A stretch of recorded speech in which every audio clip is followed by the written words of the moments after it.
I love the way you just sit in the corner and brood. I'm here to drink alone. Season 2 cannot get here soon enough.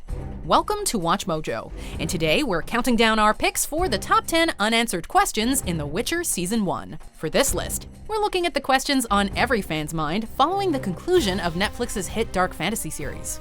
Keep in mind we're sticking just to the TV show, so although many of these questions are resolved in the books, we're still including them here. Number 10, will Geralt train Ciri? People linked by destiny will always find each other. At long last, the White Wolf and the Swallow have found each other. But where do they go from here? With Ciri now under Geralt's protection, we'll have to wonder if he'll teach his new surrogate daughter the way of the sword. If that is the case, not only can we expect to see the former princess learn to excel with the blade, but perhaps it could lead to the two visiting Kaer Morhen, where Geralt was trained as a witcher. Want to hear about my first monster? Wasn't 50 miles outside of Kaer Morhen. It'd be a great way to introduce such an iconic location, not to mention Geralt's mentor Vesemir, possibly played by Mark Hamill. Number 9, can Yennefer ever have children? To be reborn, you will bear no more. Do you understand? Good. Beauty in exchange for fertility. That was the price Yennefer paid when a magical artisan transformed her from a hunchback into the most dazzling sorceress in the Northern Kingdoms. However, time has certainly soured this arrangement, with Yen spending the latter half of the first season trying to reclaim her ability to have a child of her own. Yen, what are you really doing here? I'm here for the dragon. There are certain healing properties it's rumored to possess. As such, we have to wonder if this goal of hers will continue into Season 2, or if a budding relationship with Cirilla will be enough to fill that void. Who is Yennefer? Number 8. What will happen in the conflict between humans and other races? They were forced out of Dol Blathanna. Forced out? No, they chose. Do you know anyone that would choose to leave their home? To starve? Here's a shocker. Turns out that in this world, humans are assholes, especially to other sentient races. With human expansion on the continent, intelligent humanoid races have been forced into rapidly dwindling territories. We've seen this with Filavandrel's elves, who appear on the verge of lashing out, and with the Dryads of Brokilon, who fight tooth and nail to defend their borders. Others have had to assimilate into human society, but their frustrations aren't far beneath the surface. Don't worry, he's one of the clean ones. As for non-humanoids, they seem to have it even worse. We've also seen humans trying to kill dragons for their eggs. And then there was that time that prick of a knight Sir Ike slaughtered a starving Hurricane for kingdom and glory. For kingdom and glory! Ike! Number 7. What's Vilgefortz's plan? Who the are you? I'm Vilgefortz of Roggeveen. Why are you whispering? Surprise! Turns out this swashbuckling mage is actually a turncoat. Following his apparent defeat at the hands of Cahir, Vilgefortz brushes himself off and leaves the battlefield. On the way, he encounters a wounded mage who managed to defeat a horde of Nilfgaardian soldiers. Does he help his fallen comrade out? Nope! He grabs a nearby mace and beats him to death. And me.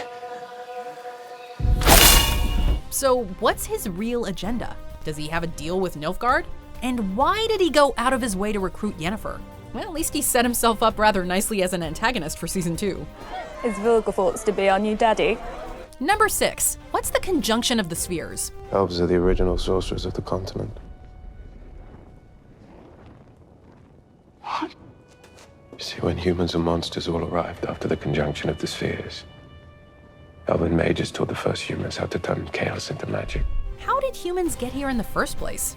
Where did they come from? And what about monsters? How all these people and creatures ended up in one place is only mentioned briefly in the series, an event referred to as the conjunction of the spheres. There were many forests like it, before the conjunction of the spheres. We adapted, fought off the mutants and men who sought our end. Now only we remain. Here's hoping they expand on this further down the line, as exploration of the continent's history would help shed new light on the origins of the true forerunners of this land, as well as what caused the conjunction in the first place. Was it preordained or simply the largest cosmic accident to ever occur? You don't understand. Every glyph has a clue to something across the continent from a time before the conjunction. Most are history, but some might be more. Number 5. What's the aftermath of the Battle of Sodden Hill? Can anyone hear me?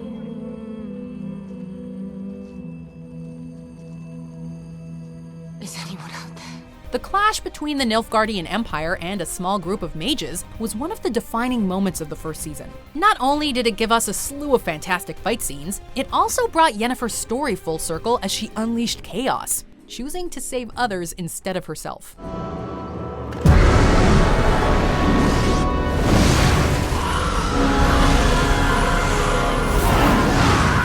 With the battlefield now a scorched wasteland, Season 2 has a lot of loose ends to tie up. Has Nilfgaard abandoned its campaign, or are they simply preparing for the next phase of their attack? What became of Tissaia and the other survivors? At least tell us there's no more of those creepy silver worm things slithering about. Number 4. Will Triss have a bigger role in the story? You can put down your sword. I'm not here to hurt you. Says the witch hiding in the woods. Sorceress. Witch. Triss Merigold. I serve King Foltest. Complaints about her appearances aside, Triss Merigold's role in the show was still significant, as both an ally to Geralt during his Striga investigation and as a first line of defense at the Battle of Sodden.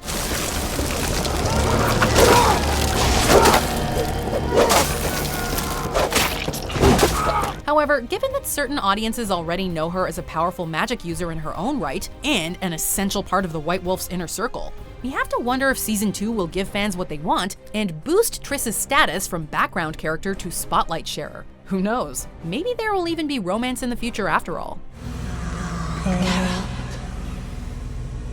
Number 3. What's the nature of Ciri's power?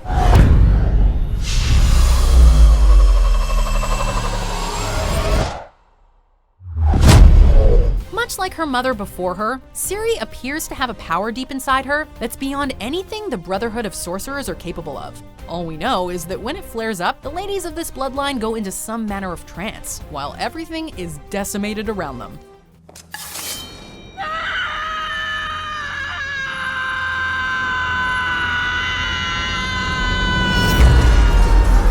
Pavetta nearly consumed the Sintra banquet in a storm, while Ciri ended up crushing a field and its occupants when she was attacked by her former friends. How did this power come to be a part of her bloodline? Does she have a larger destiny? Here's hoping she learns to harness her power sooner rather than later. Verily, I say unto you, the era of the sword and the axe is nigh. The era of the wolf's blizzard. The time of the white chill and the white light is nigh. The time of madness and the time of contempt. Number 2. What happened to Yennefer after the battle?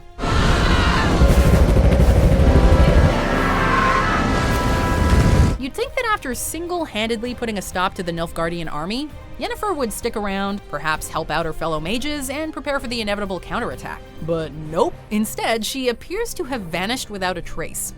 Yennefer! Did she use up all her chaos and pass out? Was she somehow teleported away? Or did she simply hightail it after scorching the Empire's goons to ashes? While there's vastly different consequences for each answer, we can at least assume Geralt is going to track her down one way or another. Yennefer! Yennefer! Before we continue, be sure to subscribe to our channel and ring the bell to get notified about our latest videos. You have the option to be notified for occasional videos or all of them. If you're on your phone, make sure you go into your settings and switch on notifications. Number 1. What was Geralt's last wish? Make your wish. You can have anything you want. You could choose not to be a witcher. What do you desire? It's the action that not only saved Yennefer's life from a wrathful djinn, it also seems to have forever tied her and Geralt's fates together, for better or worse. While the exact phrasing behind the Witcher's final wish remains unknown, he and Yen seem to be tethered together, constantly running into each other no matter where in the world they go. How is it that I've walked this earth for decades without coming across a Witcher, and then the first one I meet I can't get rid of? Kinda handy if you're head over heels in love, but pretty awkward if you've just gone through the split of the century. Fans have their theories. Let's just hope the showrunners clue us in. What did you wish for? Tell me. Geralt. Do you agree with our picks? Check out this other recent clip from WatchMojo, and be sure to subscribe and ring the bell to be notified about our latest videos.